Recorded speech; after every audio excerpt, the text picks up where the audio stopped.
sa ating mga kasama sa media today.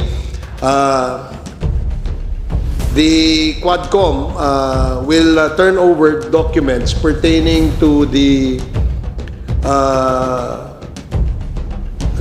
land acquisitions and properties believed to be owned, procured, acquired by Chinese nationals.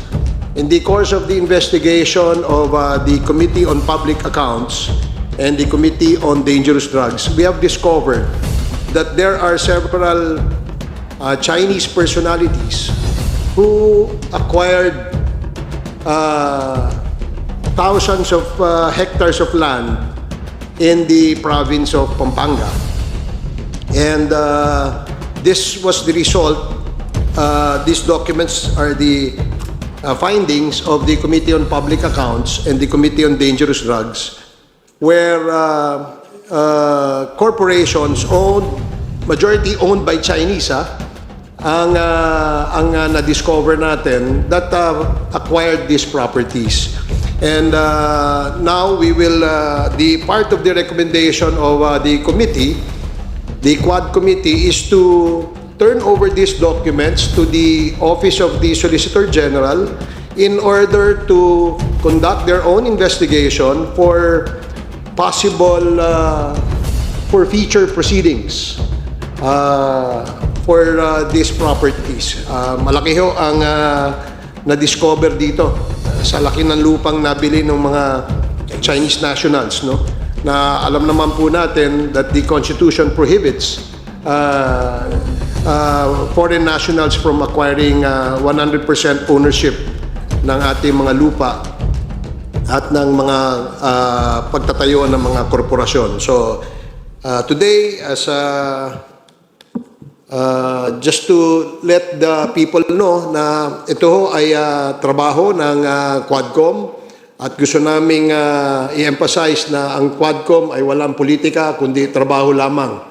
And that's why we're privileged to have with us today our representatives from the Office of the Solicitor General, Attorney Hermes Ocampo, the Assistant Solicitor General, Attorney Gilbert Medrano, the Assistant Solicitor General, Attorney Neil Lorenzo, the Senior State Prosecutor.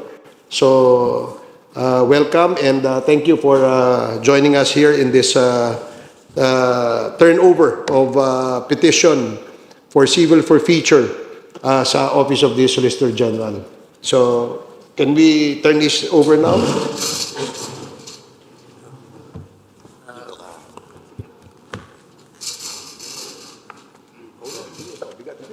Sa gitna lang. Can you...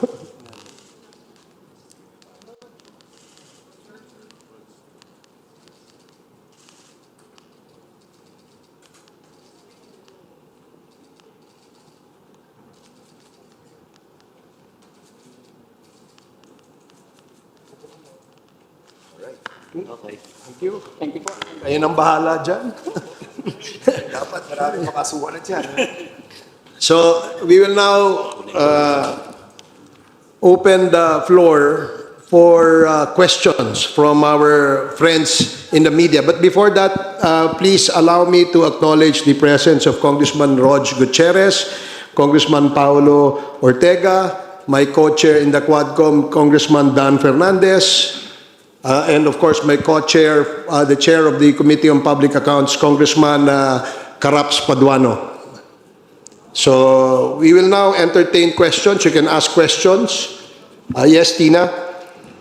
Good morning po, sirs. Sir, can you mention prominent Chinese personalities na involved po dito sa mga documents na turn over po ninyo?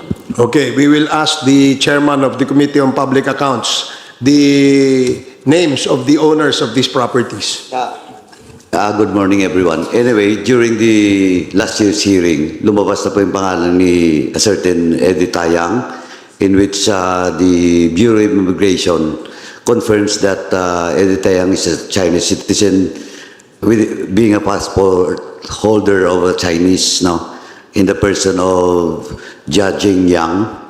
And he was also involved in the sale of properties for Mexico, the LGU of Mexico, Pampanga, and also involved in the corporation, the Empire 999, the Sunflare, and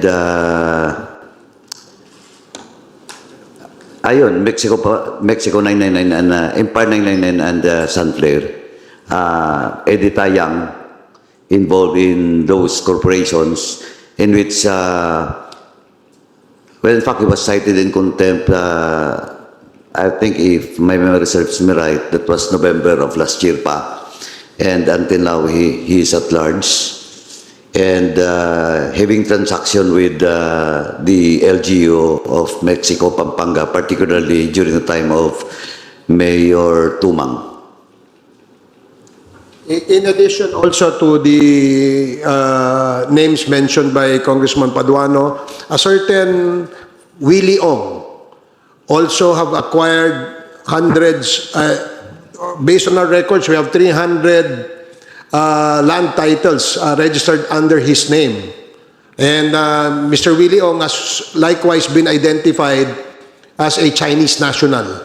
So he organized a corporation called Empire 999, and there are also acquisitions under his name. So yan ang, and then Tony Yang, the brother of Michael Yang. Sir, can you give us an estimate kung gaano kalaki yung halaga ng mga properties na nabili ng Chinese nationals? As of now, we cannot yet, of course, the actual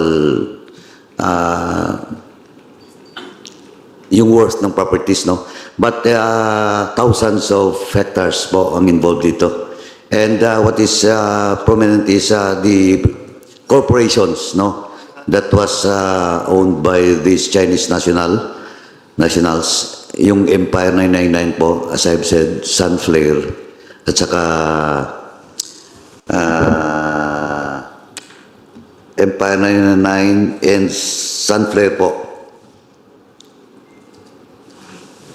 In addition to that, para at least medyo klaro, kasi yung Empire 999, Realty Corporation, isang company lang yon. Consider mo yung pinag-uusapan ditong titles, almost 300 titles. Isang corporation. So meaning, marami pa tayong hindi na-discover ng mga corporations that are Chinese pretending to be Filipinos. So yun ang malaking trabaho na dapat nating asikasuhan, especially ang ating pong Solicitor General, na makita itong mga corporation na to na maraming mga pure Chinese na pretending to be Filipinos and owning and buying properties. Sir, just a clarification, Chinese lang po ba? Walang mga Filipino officials na naging kasabwat nila para mabili yung mga property na yan dyan sa isinabit ninyong document sa Solgen? Hindi, katulad Hello. Ay, ikaw na, brother. Sige. As I've said, particularly with the transaction between Eddie Tayang and the sale of property which is worth 79.5 million in Mexico, Pampanga, the person of interest involved here is the former mayor, Mayor Tumang, Teddy Tumang. Alam po naman natin na he was already dismissed twice by the Office of the Ombudsman. So, kung Filipino po, lahat na mga properties that was sold to Mexico, Pampanga, kay Mayor Teddy Tumang po, at saka yung mga some of the employees, particularly Roy Gomez, no, is involved and until now also at large. And doon po sa sale ng property with regards to the warehouse that where the Shabu was discovered, doon po sa Mexico, ang involved din po dito yung kapatid ni Mayor Tumang at the same time si Mayor Tumang po on the sale of that property with regards to that warehouse. So those are the Filipinos which is in collusion with these Chinese nationals.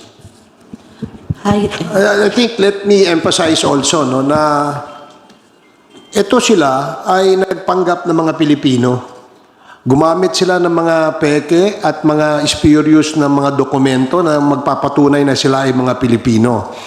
Until after we have discovered na sila po ay mga Chinese nationals. Meron din po sila mga ginamit na mga dummies, no? Na mga Filipino, apparently Filipino-Chinese. No, nandyan ho yan sa ating mga listahan. So makikita po natin na ito ay panlilin lang, no, sa atin, no, dahil talagang gumamit sila ng mga dokumentong pagpapanggap na sila ay mga Pilipino. Sir, saka in addition to that, kailangan very critical tayo doon sa PSA, saka doon sa local civil register. Very particular tayo doon. Dahil doon tayo, doon na lang, yun ang ginamit ng mga Chinese. Ang PSA, nag-relax sila doon sa requirements nila para sa birth certificate. Also doon sa mga local civil register. Kaya yun nga, sana itong ating pong Solicitor General have to look deeper doon sa problem ng PSA sa local civil register.